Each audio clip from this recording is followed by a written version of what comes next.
de Adão e Eva. Você não pode ficar focado no pecado de Adão e Eva. Você tem que focar nisso aqui. Se pelo pecado de um só homem reinou a morte, por esse único homem, muito mais aqueles que receberam a abundância da graça. Por que Deus permitiu Adão e Eva pecar? Deus poderia não ter impedido? Não, porque Deus deu liberdade para eles. Para Deus não permitir que eles pecassem, Deus teria que ter tirado a liberdade. Deus deu liberdade, não foi Deus que escolheu o pecado deles. Não foi Deus quem quis o pecado deles. Eles quiseram pecar. Só que tem um detalhe, se Deus permitiu esse pecado, é porque Ele já sabia que tinha uma graça maior para nos entregar. Que ia superar este pecado. Meu irmão, Deus não perde batalhas. Meu irmão, Deus não perde batalhas. Se Deus permitiu a desgraça, se Deus permitiu o pecado, é porque Ele preparava algo muito maior.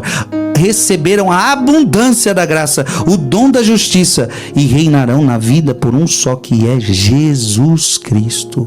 Amém? Romanos 5, de 20 a 21. Romanos 5, de 20 a 21. Sobreveio a lei para que abundasse o pecado, mas onde abundou o pecado, superabundou a graça. Então o pecado foi grande, o pecado foi grande, o pecado foi grande, mas onde abundou o pecado, superabundou a graça. Irmão, você está entendendo? A graça de Deus é maior que as desgraças. Eu sei que a gente às vezes é convencido a achar que o mal está ganhando. Parece que o mal vence. Você liga a TV, só vê desgraça. Você lê o jornal, só vê desgraça. Você anda na rua, vê desgraça. Aí parece que o mal vence. Parece que o mal impera. Mas não é isso que a Bíblia está dizendo. O mal, o pecado não é vencedor. Veja, vamos ler de novo. Mas onde abundou o pecado, superabundou a graça. Então eu pergunto para você, quem é maior, o pecado ou a graça? A Bíblia está dizendo que a graça é maior. Então você pode esperar. Deus não perde batalhas. Você pode esperar. A graça de Deus está vencendo. Assim como o pecado reinou para a morte, assim também a graça reinaria pela justiça para a vida eterna, por meio de Jesus Cristo, nosso Senhor. Aleluia. Você está entendendo, meu irmão e minha irmã? Você já tinha parado para meditar sobre a graça, igual você está meditando agora? Entenda, tudo na sua vida é graça de Deus. Tudo. Nada é mérito seu. Nada. Não é você que está fazendo seu coração bater agora. É a graça. Não é você que te deu a vida. Lembra? Comecei a pregação aí. Você foi chamado pela graça.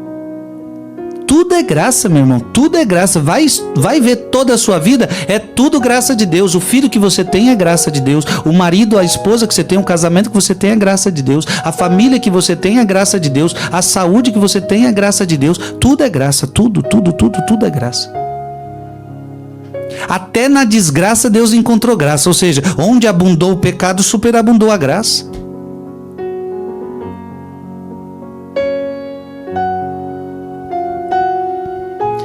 Romanos capítulo 6, versículo 14.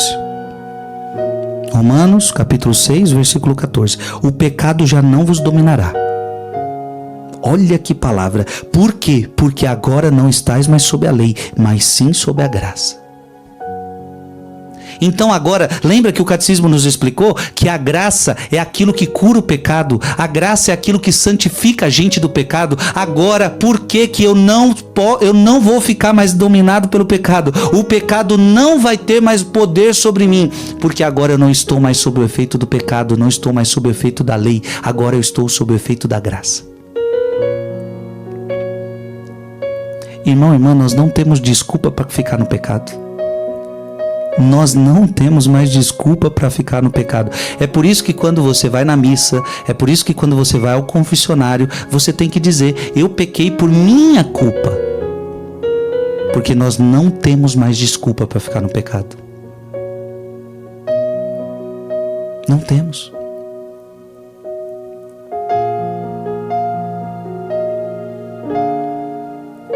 Porque aqueles que vieram antes da lei, eles não conheciam a lei, não sabiam o que eles tinham que fazer.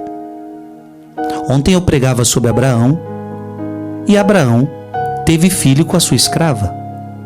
Ora, mas Abraão não tinha ainda recebido a lei.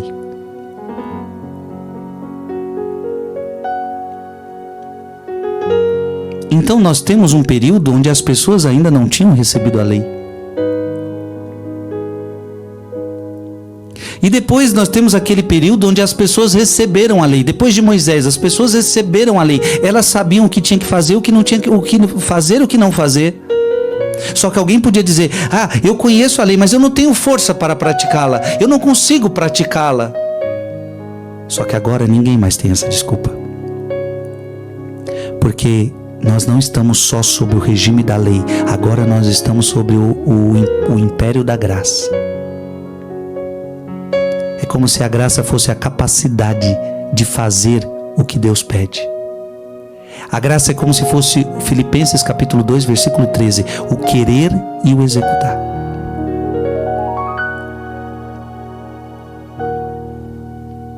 Então vamos ler de novo, Romanos capítulo 6, versículo 14. O pecado já não vos dominará. Se tem algum pecado que está te dominando, é porque você não está se abrindo à graça. Exato. Se tem algum pecado te dominando, é porque você não está se abrindo à graça. Porque a Bíblia está deixando claro, o pecado já não vos dominará. Não vai dominar você. Por quê? Porque agora não estáis sob a lei, e sim sob a graça. Se você estiver na graça de Deus, se você estiver aberto a Deus, o pecado não te domina mais.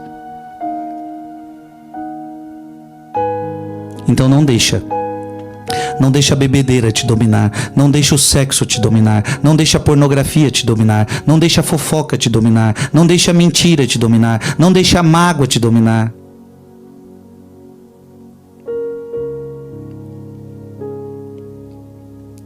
Romanos capítulo 6, versículo 23. Romanos capítulo 6, versículo 23. Porque o salário do pecado é a morte, enquanto o dom de Deus, enquanto a graça de Deus, enquanto o dom de Deus é a vida eterna em Jesus Cristo nosso Senhor. Então veja bem, o que é essa graça? A graça é o começo da vida eterna.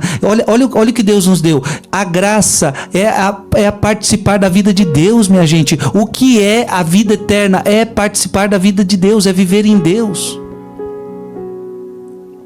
Então, com a graça, Deus já nos permitiu viver aqui na terra a sua vida, começar o céu aqui. Portanto, você tem que lutar para estar nesse estado de graça. Aqui eu já começo a dizer, o que pode te tirar desse estado de graça? A única coisa que pode tirar você do estado de graça, depois que você a recebe pelo batismo, é o pecado mortal. O pecado mortal te tira do estado de graça. Porque o que é o pecado mortal? É um pecado grave. Você sabe que aquilo é pecado, mas mesmo sabendo que é pecado e que é grave, você mesmo assim faz. Aí você perde a graça, meu filho. Aí você perde a graça. Geralmente um pecado grave é aquele que ofende os 10 mandamentos. Então você conhece os 10 mandamentos, você sabe que aquilo é grave. Só que aí, mesmo assim você faz. Então aí você perdeu a graça. Aí você perdeu a graça santificante. Aí você recebeu o salário do teu pecado. O salário do pecado é a morte. Ou seja, você já não tem mais a vida de Deus dentro de você. Você não tem mais a vida de Deus dentro de você. Meu irmão e minha irmã, tem muita gente que está na morte. Está vivo, mas está morto. Tem muita gente que está na morte, está vivo, mas na verdade está morto. A sua alma está morta. E por que está morto? Porque está no pecado. Está no pecado mortal e não quer sair. Então, pecado mortal é isso. É um pecado grave, eu sei que é pecado e não quero sair. Vamos dar um exemplo? O adultério. Estou dando um exemplo. O adultério. É um pecado grave. Eu sei que é pecado, mas eu não saio desse pecado. O sexo fora do casamento. O sexo fora do casamento. Eu sei que é pecado grave. Ninguém me obriga e eu continuo nesse pecado. A graça de Deus morre dentro de você. Na verdade, é você que morre para a graça. Você morre para a graça. Porque o salário do pecado é a morte. Então, se você não quer ficar na graça, se você quiser ficar nesse pecado, então tá aí. O salário do teu pecado é a morte. Você não vai ter mais a vida de Deus. Você vai ter a morte. Você vai ter a morte.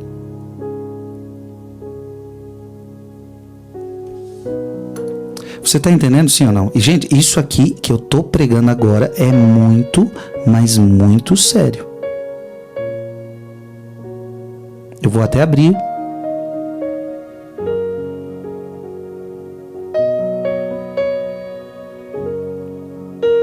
Eu vou até abrir o Catecismo da Igreja Católica, que fala sobre isso. Você pode abrir aí o seu Catecismo, 1855. 1855.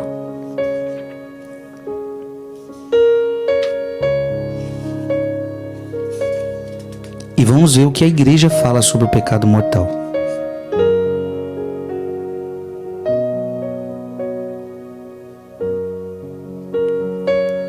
Em 1885. O pecado mortal destrói a caridade no coração do homem por uma infração grave da lei de Deus. Desvia o homem de Deus, que é o seu fim último, e a sua bem-aventurança, preferindo um bem inferior. Tá vendo? Esse pecado desvia o homem de Deus.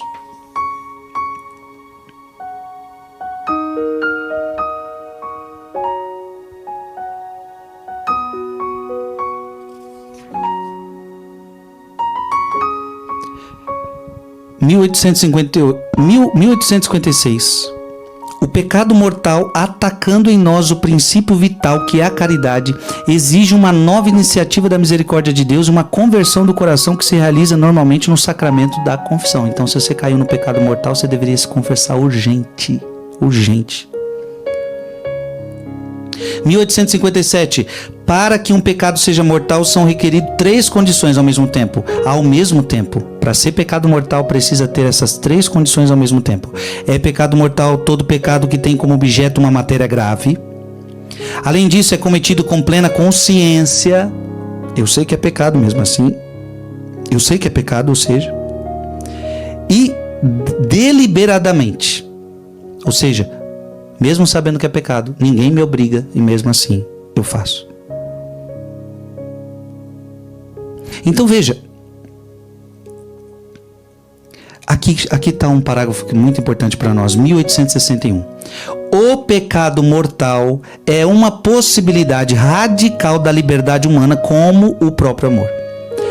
Acarreta. Então veja, se você cometer um pecado mortal, você está entendendo? O Catecismo da Igreja Católica deixa bem claro, é uma falta grave, você sabe que aquilo é grave, você tem consciência que aquilo é grave, mas mesmo assim você faz.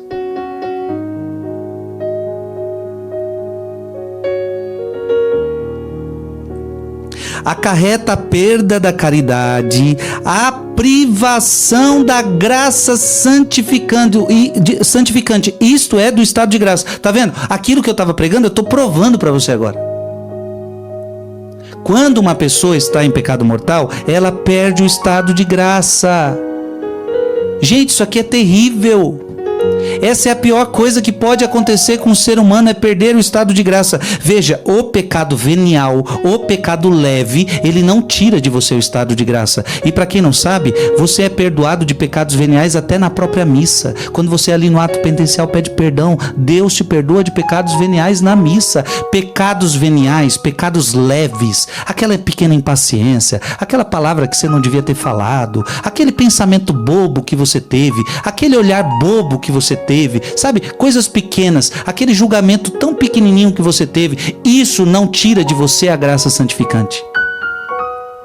Agora, uma ofensa contra os 10 mandamentos, você sabendo que você está fazendo isso, e mesmo assim você faz, isso tira de você a graça. Quem está falando é Frei Gilson? Não, quem está falando é o Catecismo da Igreja Católica, 1861. Se acarreta a perda da caridade, a privação da graça santificante, isto é, do estado da graça. Se este estado não for recuperado mediante o arrependimento e o perdão de Deus, causa a exclusão no reino de Cristo e a morte eterna no inferno.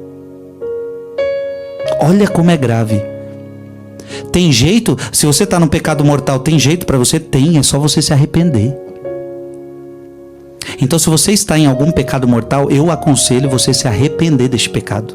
Eu aconselho você se arrepender. E a graça de Deus está disponível na sua vida para você se arrepender deste pecado.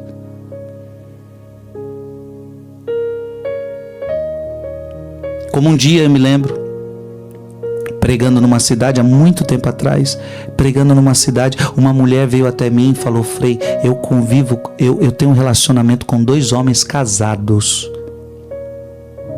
E eu faço isso para ganhar meu dinheiro. Esse é o meu ganha-pão. Portanto, ela vivia como uma prostituta. Mas aquela pregação, aquele retiro mudou o coração dela. Ela falou: Frei, eu estou arrependida, eu quero mudar de vida. E aquela mulher então recebeu. Falei: você está disposta a mudar? Então vamos se confessar. Aquela mulher teve que se confessar. Aquela mulher pediu conselho. Aquela mulher mudou de vida. Aquela mulher decidiu sair daquela situação. Então, se você estiver em um pecado que for, eu estou pecado no roubo, Frei, eu estou roubando lá no meu emprego, estou tirando dinheiro do meu patrão, estou roubando dinheiro do meu patrão. Então, você sabe que isso é pecado, você faz sabendo, é preciso que haja arrependimento. E se você tiver arrependimento, mesmo que o pecado seja gigante, mesmo que o pecado seja mortal, Deus vai te perdoar, meu filho. E tá tudo resolvido. Aí você pede perdão, você confessa com o sacerdote, aí o estado de graça volta. Você tá entendendo? O estado de graça volta. Então, o estado de graça é assim mesmo. Você pode perder, tá? E você pode reconquistar. O estado de graça, então, você perde e reconquista. A única coisa que faz você perder o estado de graça é o pecado mortal. O pecado mortal é uma possibilidade radical da liberdade humana como o próprio amor. Acarreta a perda da caridade, a privação da graça santificante, isto é, do estado de graça. Agora, se você confessa, ele volta. Se este estado de graça for recuperado mediante o arrependimento e perdão de Deus, se este estado não for recuperado, então a pessoa não quer mudar de vida, ela não quer se confessar, ela não quer se arrepender, ela quer continuar no seu pecado, ok. O que vai acontecer? Causa a exclusão no reino de Cristo, a morte eterna no inferno. Essa pessoa está querendo ir para o inferno. Não é Deus que está mandando ela, é ela que está querendo.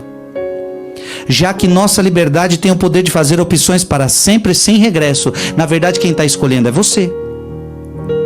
No entanto, mesmo podendo julgar que um ato é em si falta grave, devemos confiar o julgamento sobre a pessoa, a justiça e a misericórdia de Deus. E claro, ninguém pode julgar se a pessoa está no inferno, se não está. Isso não cabe a mim, não cabe a você. É Deus quem sabe. Nós não conhecemos o coração da pessoa. Eu não posso julgar você e dizer que você está no inferno por causa da sua vida como está. Mas a palavra de Deus está falando com você. Meu irmão, eu estou falando isso com muito amor, tá? Muito amor. Se você está em um pecado mortal, saia dele hoje mesmo. Hoje mesmo, eu diria para você, vá buscar um padre hoje mesmo e falar: Padre, eu preciso sair desse pecado, me ajuda, me aconselhe, eu estou arrependido, o que eu faço para sair dessa situação? O segredo é arrependimento. Então a gravidade de um pecado mortal, ela é muito grande. Pronto, o que eu li aqui de pecado mortal foi suficiente. Você não pode desprezar a graça de Deus. Então vamos terminar de ler mais uma vez Romanos capítulo 6, versículo 23. Porque o salário do pecado é a morte. Tá vendo? Então o pecado mortal acarreta morte para você.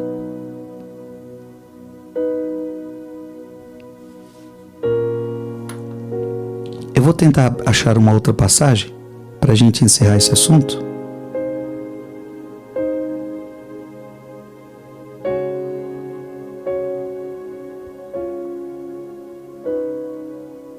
Creio que está em 1 João.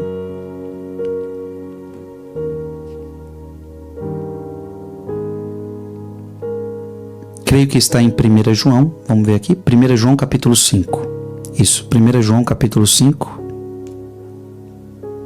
Versículo 16 a 17. 1 João capítulo 5, versículo 16 a 17. Se alguém vê seu irmão cometer um pecado que não o conduz à morte, veja, um pecado que não conduz à morte, reze e Deus lhe dará a vida. Isso para aqueles que não pecam para a morte. Há pecado que é para a morte, não digo que se reze por esse. Toda iniquidade é pecado, mas há pecado que não leva à morte. Tá vendo o que a Bíblia está falando? Porque tem gente que fala assim, pecado é tudo igual. Não, pecado não é tudo igual não. Existe pecado venial e existe pecado mortal. O pecado venial geralmente é esse pecado que você faz, você sabe, então você é impaciente com alguém. Você não queria ser impaciente, você acabou sendo. De repente você, o pecado venial, aquele pensamento bobo, você não queria ter pensado, você acabou pensando. E veja, a gravidade é leve, é uma falta leve. Agora, eu não estou menosprezando o pecado venial, não estou dizendo que o pecado venial deve ser pecado. Então a gente pode pecar à vontade, pecado venial, porque é falta leve. Claro que não. Pecado é pecado. Pecado destrói a alma, pecado é pecado sempre. Pecado é pecado e nós temos que lutar contra todo e qualquer pecado. Aliás, os santos são santos porque lutaram contra os pecados veniais. Agora, existe um pecado que me leva ao inferno, e este pecado é o pecado mortal, não o pecado venial. E a Bíblia está deixando isso claro. Se alguém vê seu irmão cometer um pecado que não o conduz à morte, então reza por ele. Então esse irmão tem jeito, esse irmão está querendo viver na graça. Ele caiu, mas não é um pecado mortal. Então vamos rezar por ele, para que ele persista, e Deus lhe dará vida. Isso para aqueles que não pecam para a morte. Há pecado que é para a morte, e não digo que se reze por esse. Como assim não rezar por esse? É no sentido de que tem pessoas que já decidiram. O que é o pecado mortal? O pecado mortal é a pessoa que quer pecar, ela não quer se arrepender. É uma falta grave, eu sei que é pecado, mas mesmo assim eu faço. Ela não quer mudar. Então não adianta, quando a pessoa não quer, não adianta. Então quando a Bíblia está dizendo aqui, não digo que se reze por esse, é nesse sentido. Respeitemos, se a pessoa não quer mudar, ela não quer mudar. Quando a pessoa não quer, meu amigo, não adianta. Teve um dia que eu saindo da minha missa, uma mãe chegou para mim e falou assim: Frei, reze pelo meu filho. Igual tá aqui, reze pelo meu filho porque ele tá na droga. E o filho tava ali do lado dela, 30 e poucos anos, um filhão, um marmanjão.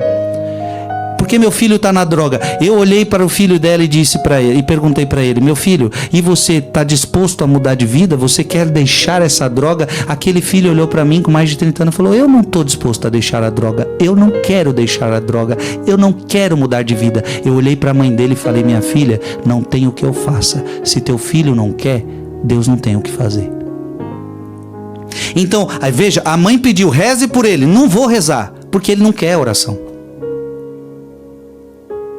Eu acabei de perguntar para o seu filho, perguntei para ele: você quer oração? Você quer mudar de vida? Ele disse: não quero. Não adianta. Então, não digo que se reze por esse. Não se reze por esse, porque ele não quer. Não adianta. Não há oração, não há nada que se faça por uma pessoa que não quer.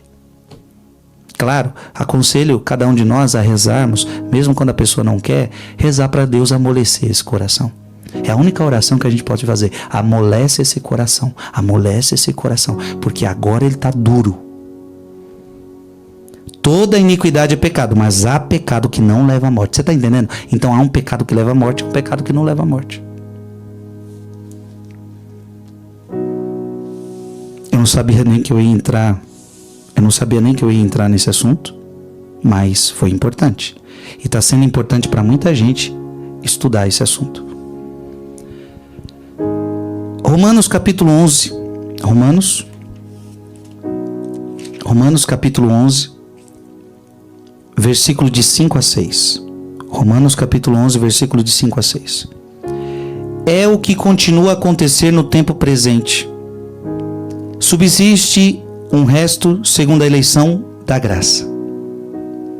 E se é pela graça, já não é pelas obras. De outra maneira, a graça cessaria de ser graça. Veja, não é pelas suas obras. Você não faz nada. Você não faz nada. Se fosse as suas obras, não precisaria da graça. Não é sua obra. Ei, deixa eu falar bem para você. Se você entrar no céu, não foi pelas tuas obras, foi pela graça. Frei, mas eu rezei o rosário. Frei, mas eu fui para a missa. Frei, eu fiz jejum. Frei, eu me dediquei. Então eu não tive... Claro, você colaborou, você correspondeu à graça, mas só de você ter feito tudo isso foi obra da graça.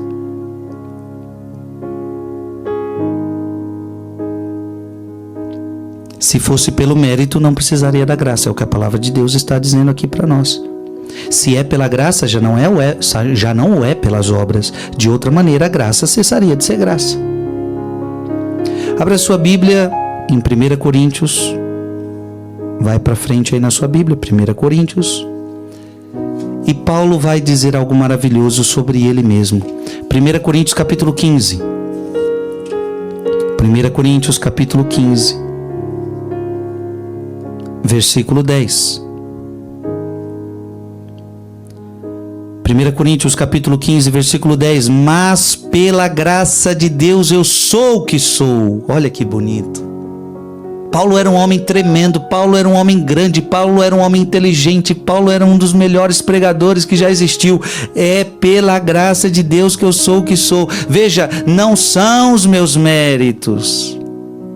Não são os meus méritos. Então tem gente que se acha aí o inteligente, tem gente que se acha aí o superdotado, tem gente que acha que é pelo seu esforço. E cuidado, porque essas teorias coach aí que vocês muitas vezes ficam escutando, toma cuidado, viu? Toma cuidado, viu? Porque para mim um dos maiores perigos é esse. A teoria coach, ela pode sugerir a você que tudo é pelo seu esforço. Então, se você se esforçar, você vai adquirir isso. Se você se esforçar, você vai adquirir aquilo. Se você se esforçar, sim, o esforço é importante. O esforço é importante. Agora, cuidado, porque o seu esforço sem a graça de Deus, sabe o que significa? Nada.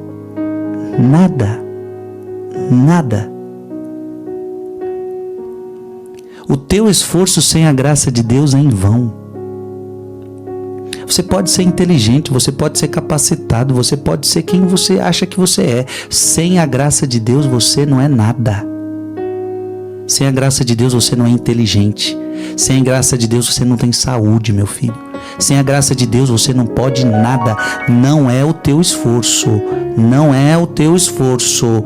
Não é as tuas obras. É graça. É graça. É graça. Cuidado com os coaches que vão fazendo você entender que tudo passa por você. Tudo passa por você. Tudo é seu esforço. Tudo é você. Não. O querer e o executar vem de Deus. Filipenses capítulo 2, versículo 13. O querer e o executar vem de Deus. Se você quer alguma coisa, é graça. Se você executar isso que Deus te propôs, é graça também. Então, o querer e o executar vem de Deus, não vem de você. João capítulo 15, versículo 5. Sem mim, nada podeis fazer. Nada. É nada. Ah, mas o Frei Gilson está pregando agora. Que pregação bonita, Frei Gilson. O Frei Gilson só está pregando porque Deus está me dando a graça para pegar. Aliás, na madrugada, depois de rezar rosário, 11 dias rezando o rosário, uma loucura de vida que você não tem noção, você nem viu meus bastidores, uma loucura de vida, termina rosário, vim aqui pregar, como é que eu dou conta de fazer isso? É o Frei Gilson que consegue? Não é Frei Gilson, é a graça de Deus que está agindo em mim nessa hora, para eu ter condição de voz para falar com vocês, de não estar com a cabeça pesada aqui de sono para pregar para vocês. Ora, isso só pode ser graça dele, não tem mérito meu. Claro, eu tive que colaborar, ontem eu tive que estudar essa pregação, marquei aqui, fui abrindo a Bíblia, abri o catecismo, eu tenho que fazer minha parte, eu tenho que corresponder, mas tudo, até quando eu separei e organizei tudo, era Deus agindo, era Deus fazendo, era Deus inspirando, tudo é graça, nada sou eu. Olha o que o apóstolo Paulo agora vai dizer. 1 Coríntios capítulo 15, versículo 10. Mas pela graça de Deus eu sou o que sou. E a graça que Ele me deu não tem sido inútil. Ao contrário, tenho trabalhado mais do que todos eles. Não eu, mas a graça de Deus que está comigo. Meu Deus, que extraordinário. Pelo amor de Deus, para de achar que é você quem trabalha. Veja, Paulo está falando, eu trabalho mais do que todos os apóstolos, mas não sou eu, é a graça de Deus que trabalha em mim. Para de achar que é você, seu soberbo. Para de achar que é você quem faz, para de achar que é você quem educa, para de achar que é você quem estuda, para de achar que é você quem faz as coisas. Aí você ainda vem com aquele discurso, eu faço tudo, ninguém faz nada. Só eu trabalho nessa casa, só eu faço as coisas nesse casamento. Você não faz nada, não é você. Ah, eu prego melhor que os outros, eu canto melhor que os outros, eu faço isso mais do que todos. Você não, a graça. Cuidado com seu orgulho. Porque eu fico imaginando Deus é aquele que deu a graça. E aí o orgulho, Deus resiste ao orgulhoso. E o que acontece? Quando você começa a achar que é você, aí sabe o que vai acontecer? Aí Deus vai falar o seguinte, meu filho, a graça não pode agir em gente orgulhosa. Se você acha que é você, aí Deus por um momento ele pode fazer assim, eu vou tirar o benefício. Eu vou tirar a gratuidade. E você vai fazer a experiência da sua fraqueza. Você vai agora fazer a experiência da sua fraqueza. Vamos ver se você vai dar conta de alguma coisa. Deus faz isso, minha gente. E é para o nosso bem.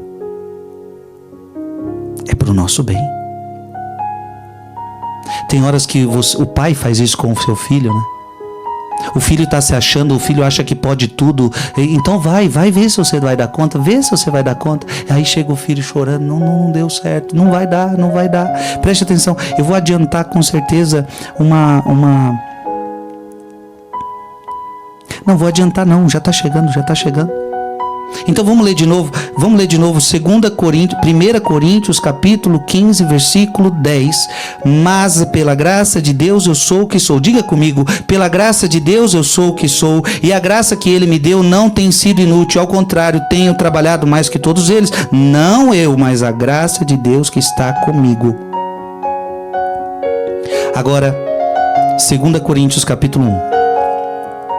2 Coríntios capítulo 1, só ir para frente, versículo 12. 2 Coríntios capítulo 1, versículo 12.